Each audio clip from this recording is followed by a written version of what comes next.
झेप मराठी, आरसा महाराष्ट्राचा। धुळ्यात प्लास्टिक दाना फॅक्टरीला भीषण आग, लाखोंचे नुकसान, सुदैवाने जीवितहानी टळली।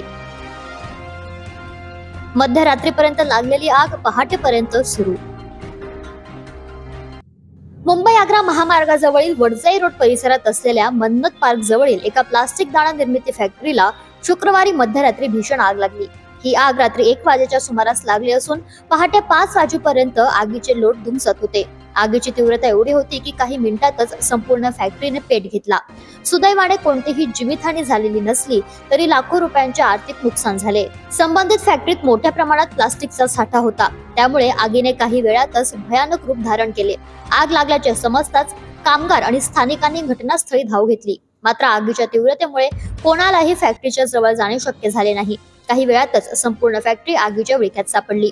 आगीची माहिती मिळताच धुळे महानगरपालिकेच्या अग्निशमन विभागाने तातडीने 3 बंब घटनास्थळी पाठवले। अग्निशमन दलाच्या जवानांनी अथक प्रयत्न करून पहाटेपर्यंत आगीवर नियंत्रण मिळवले। प्रतिनिधी कार्तिक सोनवणे, झेप मराठी, धुळे। अशाच वेगळ्या आणि ताज्या बातम्यांसाठी पाहत रहा झेप मराठी, आरसा महाराष्ट्राचा। संपादक प्राध्यापक अनिल चव्हाण, धुळे।